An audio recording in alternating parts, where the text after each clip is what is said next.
You know what? It's so sad seeing so many churches closing down. And I believe that some of those issues are around things that we can say in a church-based setting.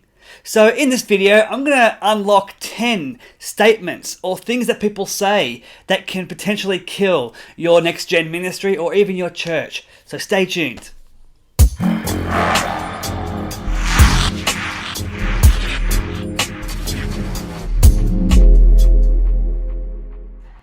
Hi, my name's Luke and I'm from NextGen Hub, and as I said in the intro, I'll be sharing 10 statements that we can make in ministry that could potentially kill your church. So here we go. And in no particular order, number 1, and that is, that's not who we are. Nope. Now, I've heard this one a few times over the last few years, and that's not who we are pretty much says, I don't care what other people are doing. I don't care what other churches are doing. We are different. We are special. That's not going to work for us. Well, I think you limit leadership, you limit vision, but you especially limit God when you say that's not who we are. So if you're hearing that being said, try nip it in the bud straight away. And number 2, we've never done it that way before.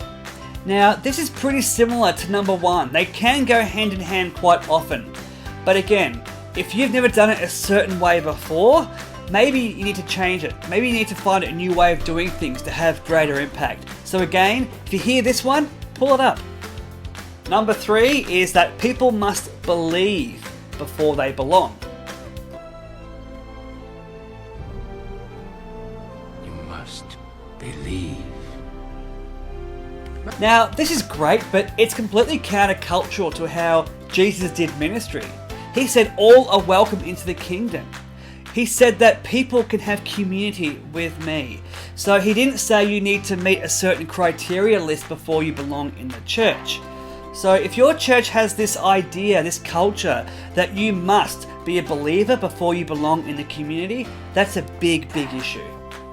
Number 4 is we don't really do outreach. Now, outreach is why the church exists.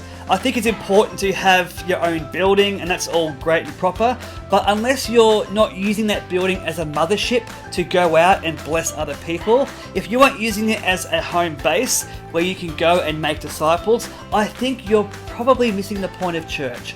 So we don't do outreach is not good enough. Every church needs to do outreach in a very effective way. So go out and do it.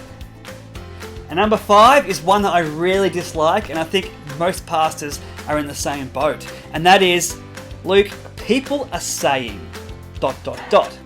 So people are saying that you aren't doing this properly, or people are saying that this isn't quite working out. Those words people are saying, I want to invite you to challenge that straight away and ask, who's saying it? Let's make a list. Because unless those people are willing to put a name to their complaint, I would suggest and highly recommend that you don't pay it any credence. I would highly recommend that you say to the person who's making the complaint, look, until they come to me, I'm not going to really hear what you're saying. So thanks, but no thanks. And number 6 is you might hear various variations of this one, and that is millennials are the worst. M-I-L-L-E-N-N-I-A-L, gotta love millennials. Now, I've heard many churches bagging at millennials, and it's just not fair.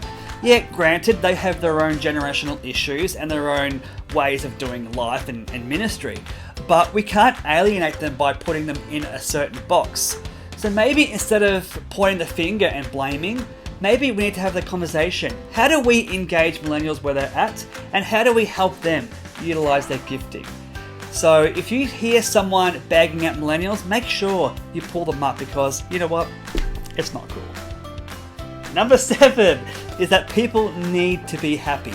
Now, I think we need to try and make people feel comfortable and at home, but the reality is with ministry is that you can't make everyone happy. I once had a colleague tell me that, Luke, if you're upsetting people, or if people aren't liking what you're doing ministry wrong. Now, I hate to say, but that person was completely wrong. You're not going to please everyone, especially when bringing in change. All you can do is bring it back to the vision, bring it back to the mission, and bring it back to the purpose as to why you exist. So you won't make everyone happy, and you need to be happy about that reality. Number 8 is that won't work. So straight away, people have made this idea, they've made their minds up that what you're proposing isn't going to work. So I would, again, strongly recommend that you pull it up and ask them, why not? And then even better, ask them, well, what idea would work? Because what's happening at the moment isn't working at all. So maybe we need to change something up. So instead of just buying into that, ask them, you know what, if my idea won't work, will yours work? Let's talk about it. Number 9 is, back in the day, this was so cool. Back in the day, this was great. And it's all good and proper to honor the past. I think we need to do that as a church and as a NextGen ministry. But just maybe we need to honor the past, but build the future based on what we've seen. I mean, it's absolutely super.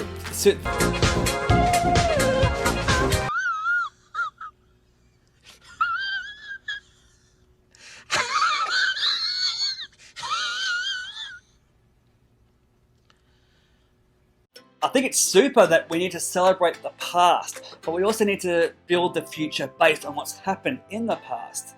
So people have an idea that if you're building the future and if you have a new vision for something, people are thinking that you're dishonoring the past. But I think you can have the best of both worlds. So always celebrate the past, but make sure you allow that to build the future and communicate that very well.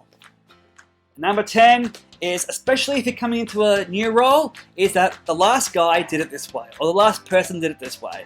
And it can be hard to live in someone's shadow. It's easier if they were no good, but if they were pretty good and he was, or she, was well loved, I think it's really hard to walk into that. So the best way to counter this would be to say, you know what, that person was awesome and I want to build upon that as well. So again, sort of tied in with number 9, but make sure you don't badmouth the person before you. You know, the sin inside us might want to do that, but make sure you honor what they've done and build upon that. That's probably the best advice for that one I could probably give you. So that's it for this quick video. 10 ministry killing statements. What would you add to this list? Let me know below. Look, check out our social media. We are growing pretty quickly, which is just awesome to see. Make sure you subscribe because we really want you to get the info earliest as possible.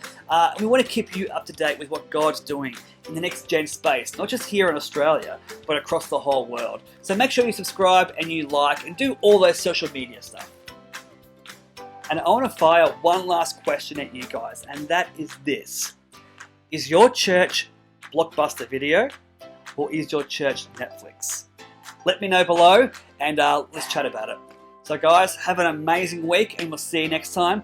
Check out, oh by the way, check out our 60-second leadership videos because they go for 60 seconds. One might go for 61, but check them out as soon as you can because they have some really cool tips about how you can become a better leader as a NextGen ministry leader. So guys, God bless and yeah, we'll see you next time. See you later. Bye.